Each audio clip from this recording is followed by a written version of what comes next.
คน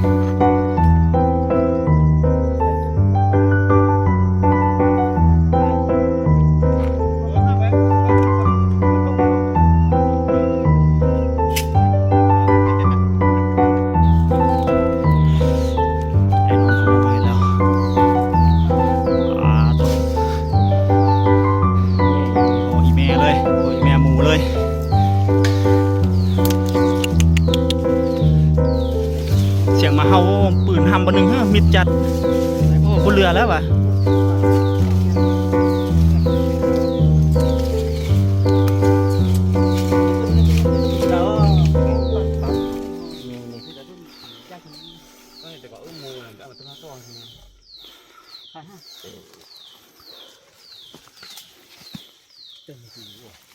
เดี๋ยวพันนะตัวหดร้อยผมบอกนี่ประมาณ90 โลโหตัวเมียนะมันบางเนาะคักโอ้ได้ยักโตเนาะแนวมานี่เนาะเขาจะขอให้แบบว่า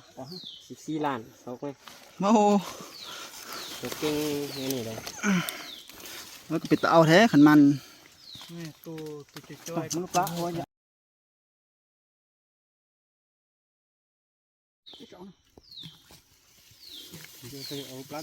โอ้มีนี่ก็ได้เรื่องเนาะ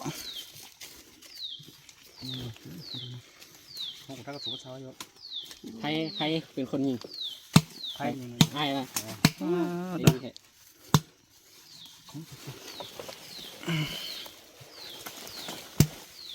ที่เขาให้ยิงวงเขาทุกเขาต้องใช้จานเลยขัวกลางปลาเลย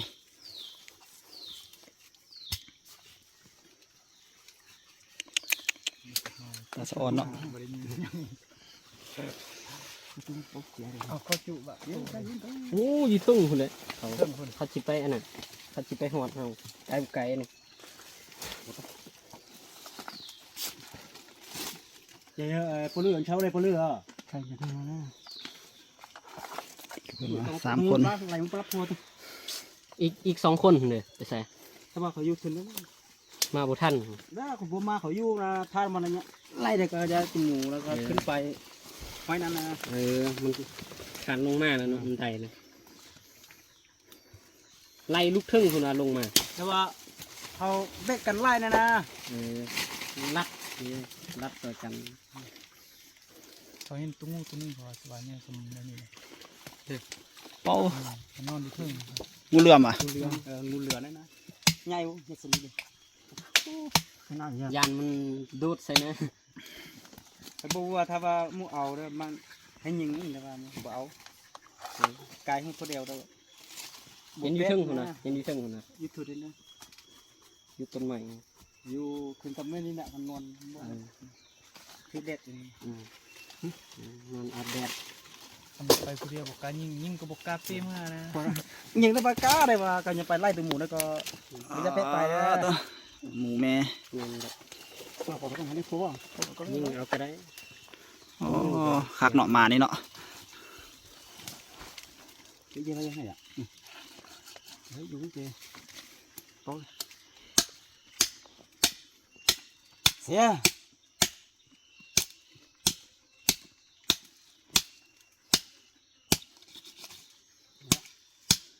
ก็จะสุดล็อกของบัวจะก็ไหล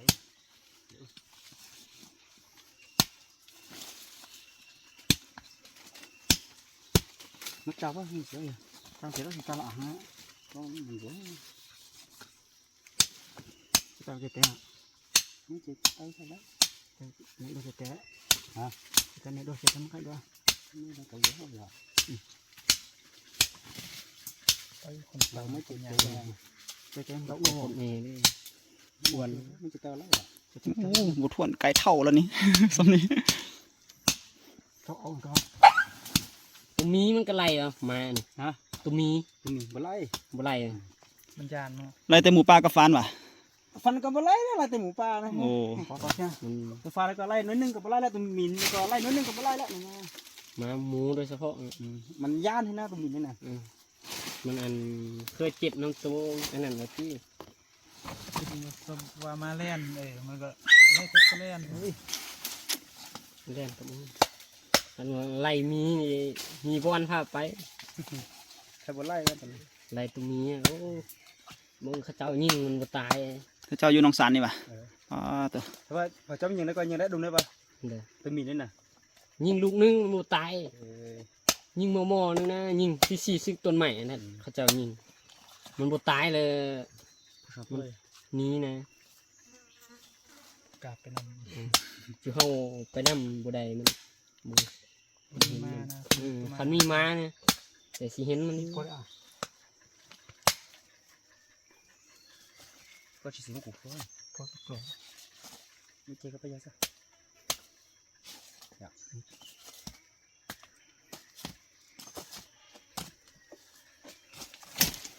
ต้องขอตา ขาเด้อ นี่ก็บอกว่าเด็กก็น้ำหมอกถ้าว่าไล่ตัวบีนิดนึงแล้วก็ตัวระดับ เป็น หัว อะไร ได้ถ้าตัวระดับหัวเนี่ยมันไล่นิดนึง ตัวอื่นบ่ไล่เลย อันนั้นกับตัวนั้นก็ไล่นิดนึงมันยันให้นะตัวมีนี่นะ มันเคยอันนั้น ฮะ เห็นมันกระจายนะ มันถึงชัวร์บ่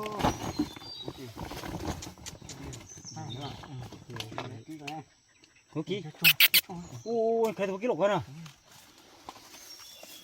มา4ตัวมาผ่านเพิ่น ก็ยิงได้ตัวนึงเลย แต่ตลิงเนี่ย อันนี้ตัวตัว ที่เกิด มูลื่น ผู้ใดๆจุนี่ป่ะ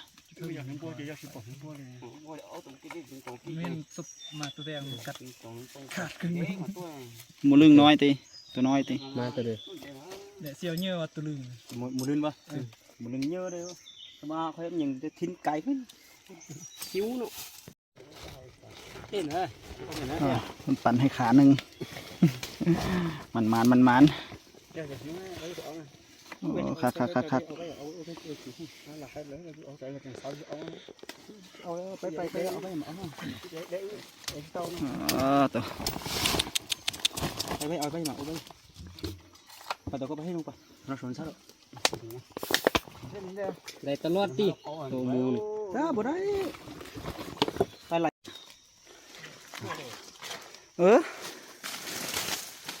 ตัวเฮาเลยมาแล้วเนาะบ่ได้ตัวหอกกะยา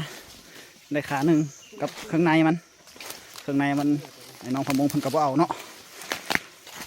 ก็บางทีก็สิออกเมื่อเลยล่ะตัวหอกตัวนั้นก็สิบ่ท่าแหละมันบ่เจอกกหมากเนี่ยว่าหากันมาเลาะมาแต่เช้าพุ่นพอดียินเสียงหมาเฮาแล้วเขายิงบัดหนึงแล้วก็ลงมาเบิ่งนี่โอ้ตัวบักใหญ่เนาะครับ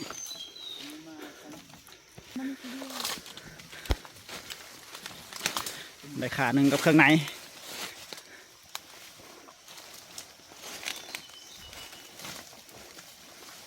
ถ้าตัวหอกกระยันมันเน่าก่อน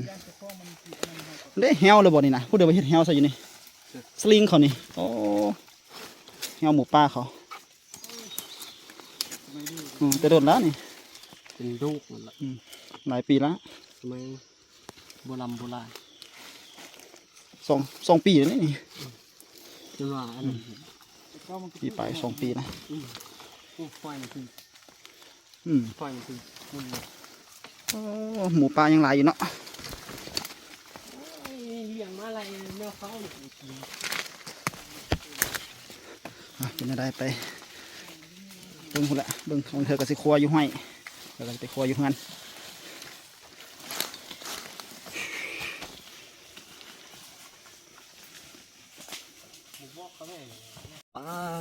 ผู้คนก็พูดว่าไปจนว่าหมดบานเขาเด้อซับเก่าพูดได้ผู้นึงซ้ำ4 นิ้วนี่โอ้ไอ้จูอัน เจียวเด็ก อีทุกจูเขาไปไล่จนว่าบ่ได้ผู้นึงพูดก็เป็นตาอีดูเขาพูดแก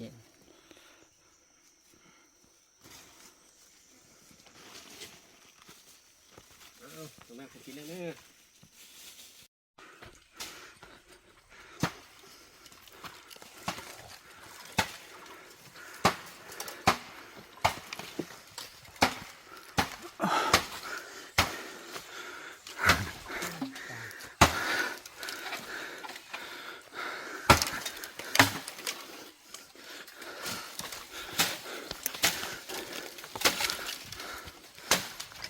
ตะเลือดย่อยสดๆอยู่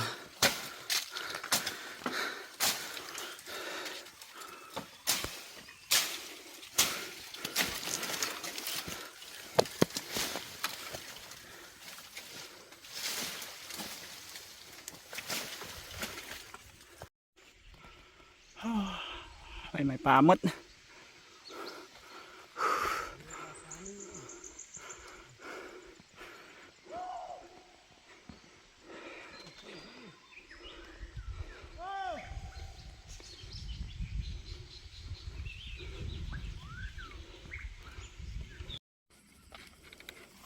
ว้าเลาะมา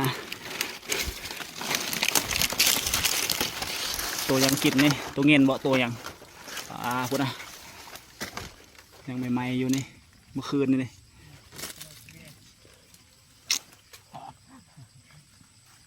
โอ้กินลายอยู่